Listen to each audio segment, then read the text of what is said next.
And in some ways, it's funny. Like I talk about anime with Chain Gang a lot too. Like not to like make it like cliche or something, or like hit the point too hard. But Goku could be talking to someone who's already killed a planet, multiple planets, Frieza, and he's still like, "I'm giving you one more chance." Yeah.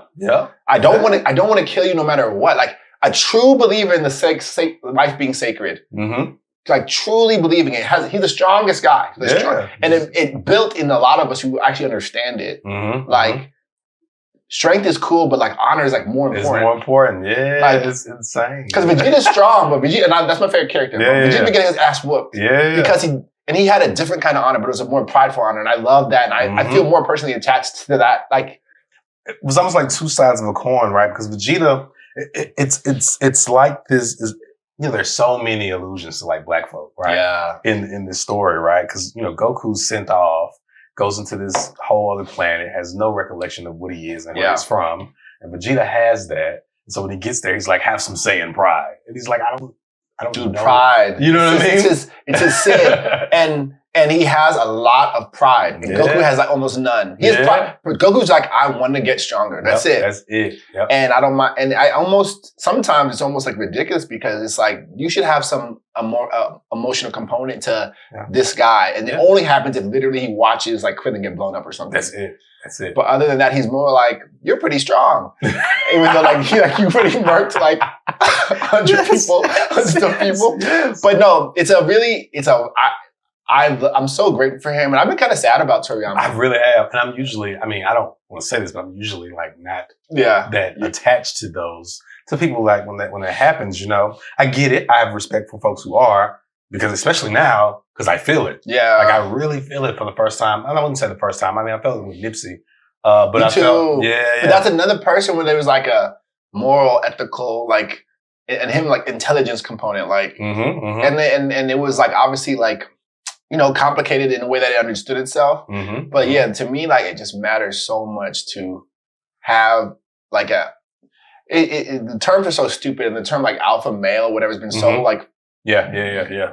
But have a guy who's physically strong have his primary trait be kindness. That is like a lot of people who internalize that. Like that's a lot of net good has happened for the world. Listen, like it's a beautiful thing. And thinking about what you said about Goku, like in this whole, I just want to get stronger thing. What does success mean to you?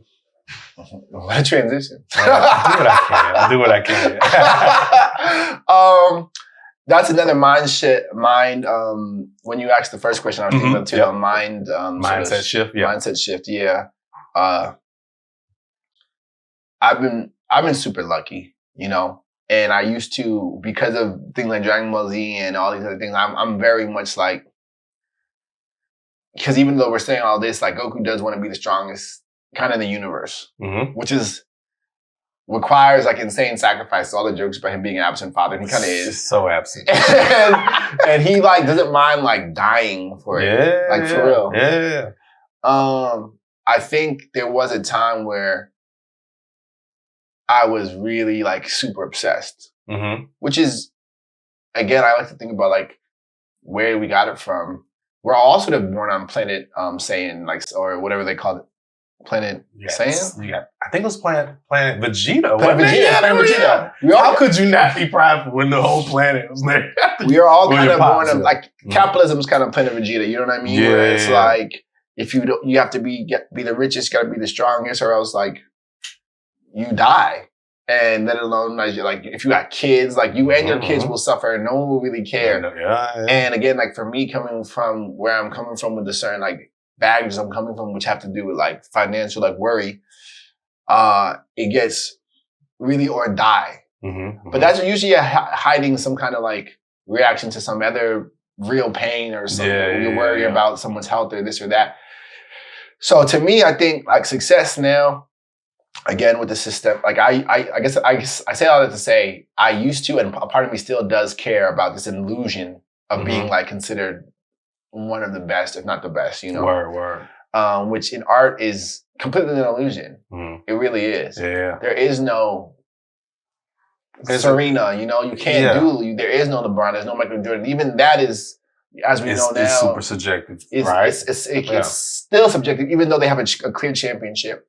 And these things, like these medals in the book, those are chosen by people, and you have to kind of get those spaces to see it. So obviously, there was a time where I conflated the idea of being involved in National Book Awards, getting a top 10 New York Times book or whichever award, and being like, oh, on that side of life, I'll get to be happy. I'll get to be this and that. Yeah. And that's super an illusion. And I know that now from experience, where some of my hardest years have been the years my books have come out. And actually, that's definitely been the case.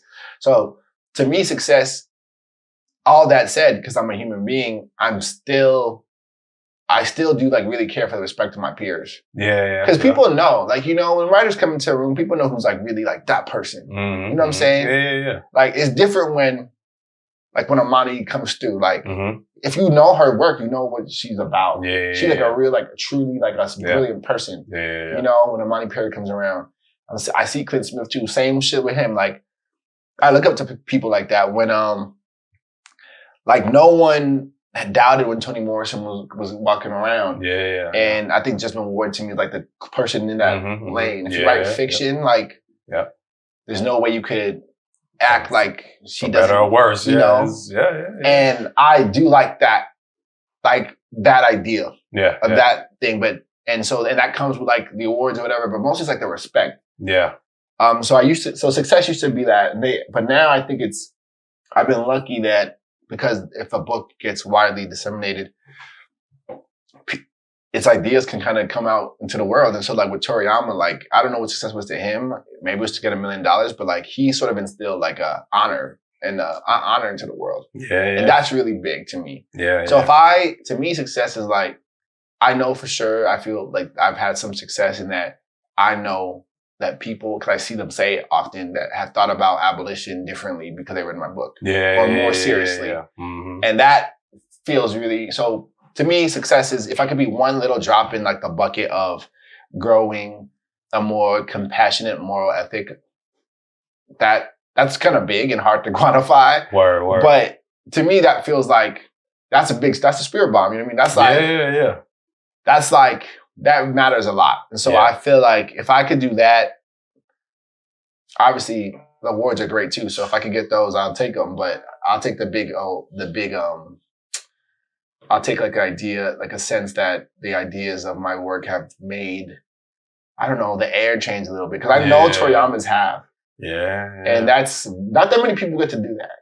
That's really tough. That's it's almost like this cool intangible thing. And I think, you know, you was also talking about like obsession and this idea of like sacrifice that Goku kind of has, whether it's his own life or his, you know, it's a little homie who's died multiple times for the cause of his ascension, you know. And I think a little bit about, you know, the aspiration of like having the admiration of your peers, and whether or not obsession, admiration, and their part in success is a negative thing. And I don't necessarily think so. No. You know what I mean? Like, I think some folks feel obsession is like necessary to a certain degree, right? And I think sometimes that word has like these nuances inside of it that some people view negative, but I just don't know that they are. Another word is just like intense discipline. Yeah, exactly. I think the negative part of it is, for me, it was or die.